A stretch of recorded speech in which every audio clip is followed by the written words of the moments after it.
자, 그리고요. 마지막에 그 일본의 극우 신문이죠. 교수님은 삼류 신문으로 평가를 하시는데 네. 예, 산케이 신문의 도키요시 타츠야라는 기자가 질문을 했습니다. 마지막에 그 보충 질문이라고 하면서 예, 이것은 짧으니까요. 질문하고 답변을 다 같이 한번 보시겠습니다. 네, 그럼 일본 상케이 신문 도키요시 기자입니다. 네, 안보 문제에 대해 여쭤보겠습니다. 지난주에 여기서 윤석열 후보가 여기 이 자리에 오셨을 때 그때 그 일본과의 안보 협력 강화하는 거는 뭐 꼭 필요하다 그런 말을 하셨습니다. 이재명 후보님께서는 어떻게 생각을 하시는지 여쭤보고 싶고요. 그리고 예전에 일본은 군사적으로는 적성 국가다 그런 표현을 쓰신 적이 있는데요. 지금도 그렇게 생각을 하시는지 여쭤보겠습니다. 일본과 한국은 가까운 이웃 나라이고 적대적이 되기보다는 협력적이 되는 게 쌍방에 모두 이롭습니다. 국가 간의 협력의 방식은 여러 가지가 있겠고 그 중에서도 안보 역시 협력하지 못할 이유가 없습니다. 그런데 그 안보 협력의 내용이 상대의 위협을 가하는 방식이어서는 안 된다라는 것이죠. 최근에 나오는 일각의 얘기처럼 한미일 군사동맹 이런 것들은 사실은 일본의 이 한반도 침략의 역사가 사실 북한이 남한을 침공했던 것 딱 5년 전 아닙니까? 사실은 그렇게 많이 이격되어 있는 일이 아니거든요. 어쨌든 일본은 한국을 침공해서 수십 년간 지배해서 수탈한 전력이 있고 지금도 보통 국가화의 이름으로 군사 대국화를 꿈꾸고 있고 끊임없이 한국이 이미 실효적으로 지배하고 있는 독도에 대해서 자기 영토라고 우기면서 끊임없이 도발하고 있고 과거사에 대해서도 명확하게 인정을 하거나 진심으로 반성하는 것으로 보여지지 않기 때문에 우리로서는 당연히 걱정할 수밖에 없는 것이죠. 그런 점에서 본다면 현실적으로 아까 말씀드렸던 겁니다. 국민과 국민의 관계, 국가와 국가의 관계와는 다르게 현실적으로 권한을 갖고 있는 정치 세력이 구체적으로 어떤 생각을 하고 있는가라는 점에 있어서 본다면 특정 시기에는 그러니까 지금 그렇다는 건 아닙니다. 어떤 특정 시기에는 그런 대륙 진출의 욕망이 얼핏 스쳐 보일 때도 있다는 겁니다. 거기다가 최근에 한 2, 3년 전에 소위 수출 규제라는 방식으로 일종의 한국에 대한 경제 공격을 시도한 것도 사실입니다. 네, 이런 점에다가 과거에 대해서 여전히 사과를 진지하게 하지 않거나 공격적 태도를 취하는 것을 보면서 우리는 일본에 대해서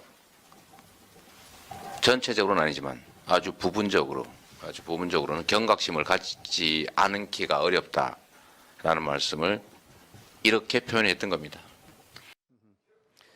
네, 여러분 산케이 신문 기자의 질문에 대한 그 이재명 후보의 답변을 잘 보셨습니까? 예, 이걸 보니까요, 그 산케이 신문 기자도 교수님 그 한국말을 굉장히 잘합니다. 예. 그 일본의 기자들은요, 한국말을 잘하는 사람들이 많은데 네. 특히 상계 신문에 한국말을 잘하는 사람들이 굉장히 많습니다. 그렇습니까? 왜 그렇습니까? 그거는 뭐 20년 이상 전부터 네.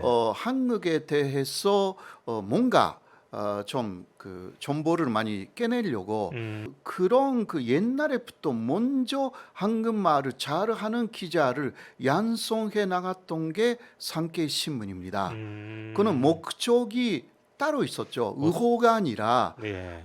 한국의 정보를 정확하게 일본이 알아야 된다라는 예.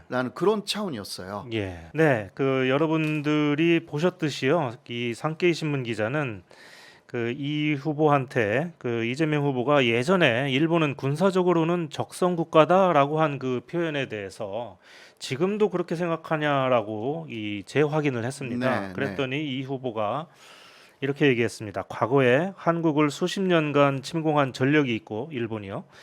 그리고 지금도 군사 대국화를 꿈꾸고 있고 독도를 자기 영토로 우기고 또 과거사도 명확하게 인정하거나 진심으로 반성하지 않고 있는 데다가 수출 규제 같이 한국에 대한 경제 공격이라는 표현을 썼습니다.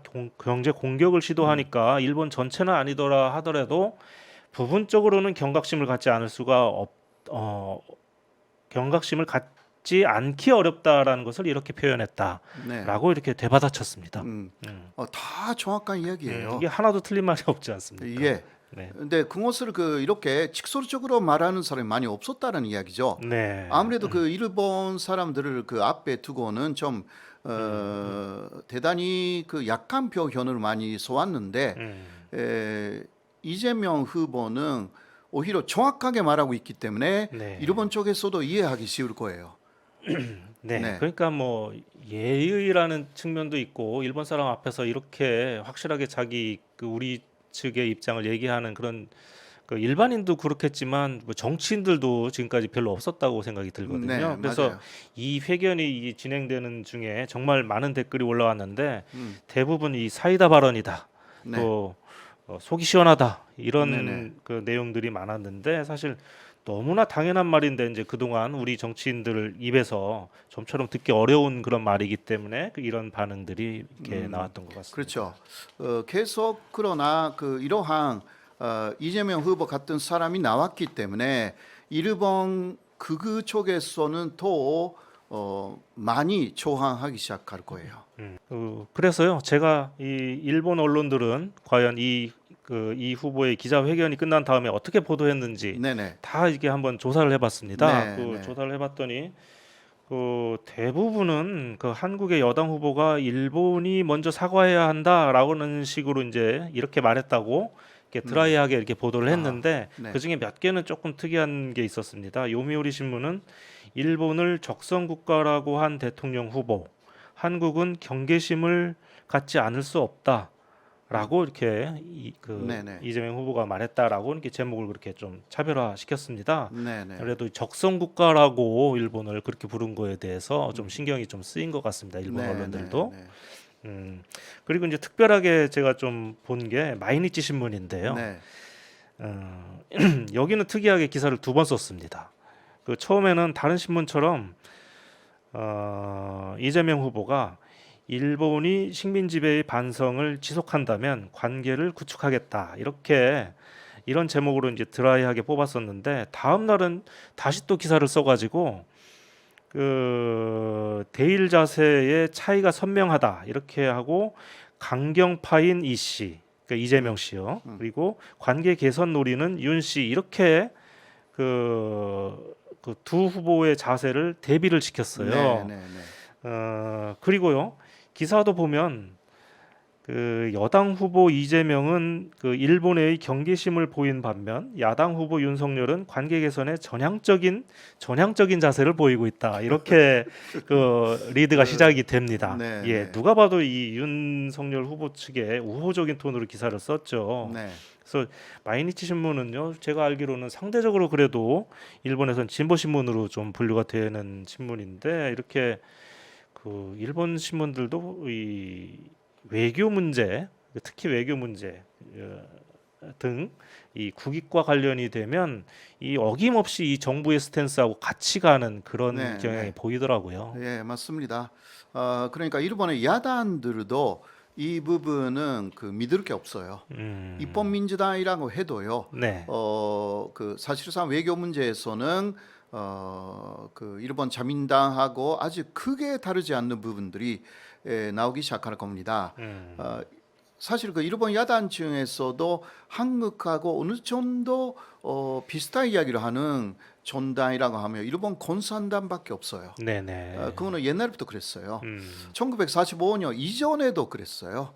사실 그때는 아사히신문은 앞장서서 대표한 전쟁을 부추겼어요. 그러니까 아사히신문 마이니신문이라고 해도요. 예. 뭐 그렇게 마지막은 믿을 게 없는 부분들이 없지 않아 있다. 네. 그런 것을 우리가 좀 알아야 합니다. 네. 네. 알겠습니다. 예.